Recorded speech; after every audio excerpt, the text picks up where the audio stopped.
Beloved, you are here for a reason, and this is not a casual or unplanned event. This isn't about luck, timing, or the stars aligning themselves. This reason has weight. You've been attracted here by something older than your suffering, older than every chapter you believed it closed, and more powerful than everything you've ever attempted to control. Something is on its way to you. If your chest has felt heavy without reason, if you've awoken in the middle of the night with the feeling that something is approaching, believe your instincts. You are not imagining it. What's coming is not insignificant, and it will not go ignored. It arrives with clarity, purpose, and profound realization. This is a gathering of spirits motivated by something bigger than fear. According to the Bible, the Lord is close to the brokenhearted and saves those who are crushed in spirit. Psalms 34, verse 18. Healing frequently begins before you notice it. This isn't a pleasant happenstance or a polished spiritual achievement. It's not a gentle nudge from the cosmos or a symbolic improvement to your life. This is genuine. This is an irrefutable electric collision between the person you become and the soul who has been silently waiting to meet you right here. This type of meeting does not require your preparation or approval. It arrives completely developed.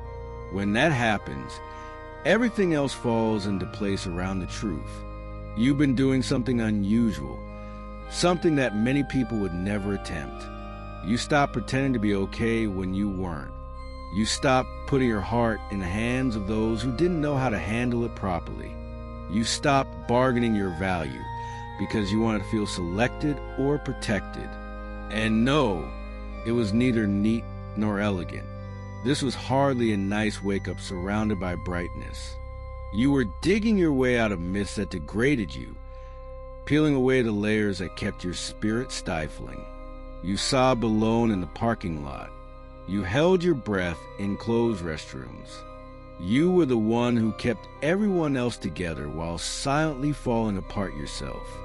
Despite everything, you did not give up. You did not become chilly. You remained open, even when your voice trembled and your hands shook. Even if you worried if being sensitive in a harsh world was a mistake, your open heart is the reason this moment exists. What follows is not a self-improvement plan. It's not about mending one more wound before you can accept anything meaningful.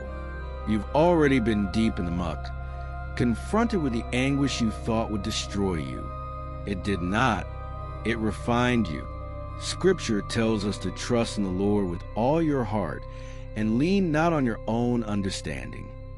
In all your ways, submit to him, and he will straighten your path. Proverbs 3, verse 56. You believed even as the route vanished beneath your feet. That trust transformed you. Now you have a new type of depth. You've evolved into the type of soul capable of calling upon something mutual, honest, and sacred. Allow me to ask you something. When was the last time you felt genuinely connected, not merely observed? When no one reacted negatively to your energy or asked you to tone it down? That anguish you've carried for much of your life. The small voice whispering that there had to be more than just survival was correct. Because someone is currently being led toward you. Someone who has passed through their own fire, stripped, humbled, and molded by life. Someone who, like you, transformed rather than simply endured. Before this type of soul connection occurs, there is usually a peculiar calm beneath the nerves. Your body detects it before your mind understands. You may feel compelled to clean your space, alter your routine, travel a different path, or say yes when you would ordinarily say no.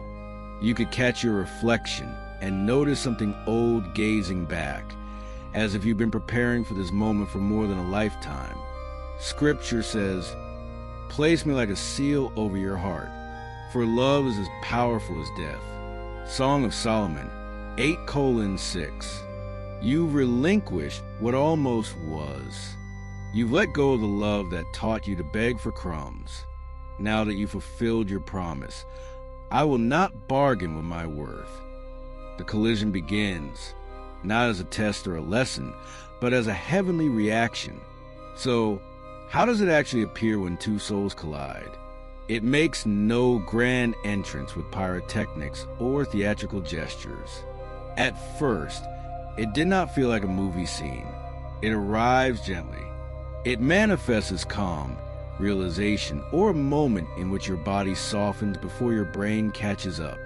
It seems like your nervous system is finally relaxing, as if a deep breath you hadn't realized you've been holding for years is suddenly released. It's the sensation of someone invading your life without effort. Your soul exhales because it has been seen, not the polished version of yourself, not the mask you wear to live, but the true self. You become the person you are as a result of loss, fortitude, and repeatedly selecting yourself. You'll know it not by what people say, but by what you feel within. Old worries may arise. You may find yourself searching for an escape and preparing for impact, not because something is wrong, but because everything feels quiet for the first time in a long time. And when you live in survival mode, calm might feel strange, even dangerous. Safety might seem like a ruse, but it is not. This soul is not meant to fulfill you. They are here to mirror you. They reflect the healing, holy, and delicate areas. They reflect the light that you had forgotten was yours. They will not break your rhythm in order to exert control over it. They'll meet it, move with it, and invite you to a group dance. They are not your missing half. Rather, you are already entire, and that totality is what enabled this moment.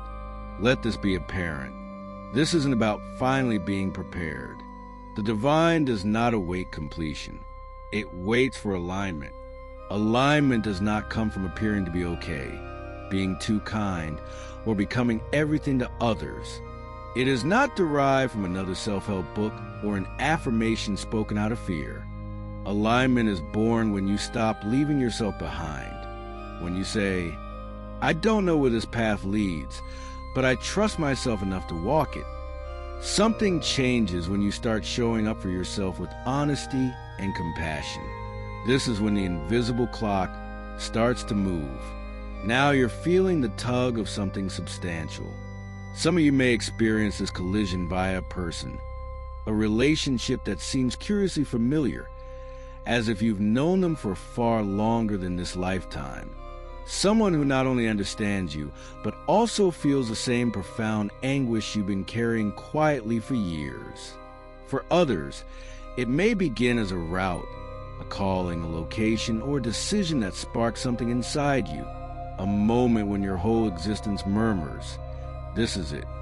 And you take a step forward, despite your shaky knees and cries of the old you, because the reality is, this is about more than just romance. It is about resonance. And resonance can take various forms. Sometimes it appears to be love.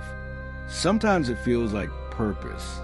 Sometimes it's like seeing your own mirror and finally smiling without flinching. So ask yourself softly, can you receive it? Can you sit at the table you've been preparing for years and allow yourself to be fed? Can you stop mending and just dwell inside it?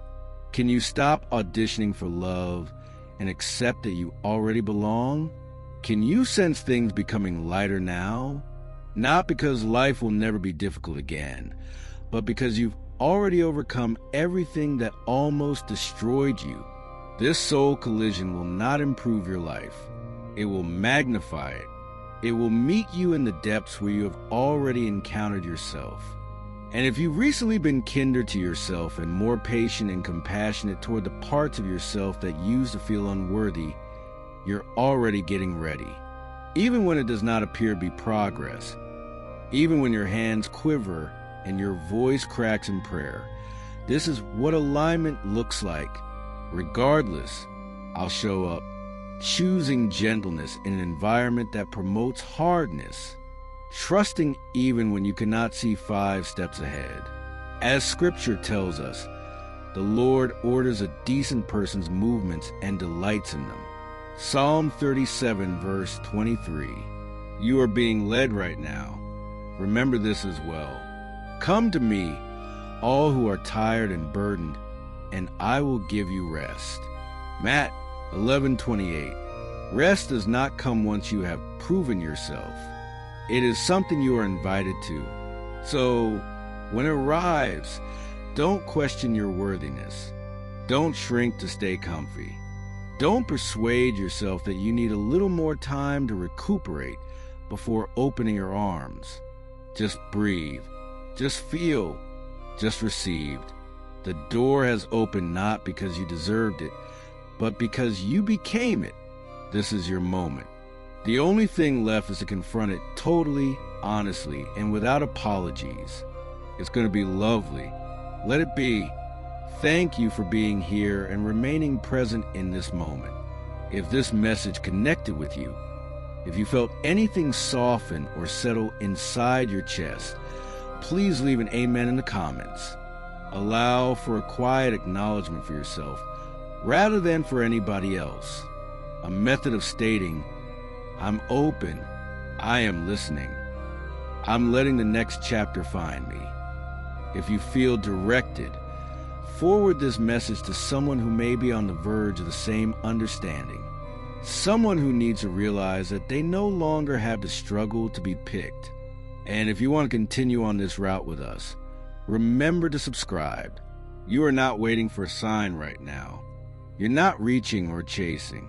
You're standing precisely where you should be. In the calm, alignment occurs and God joins you. Not in attempt, but in presence. Stay here. Allow it to unfold.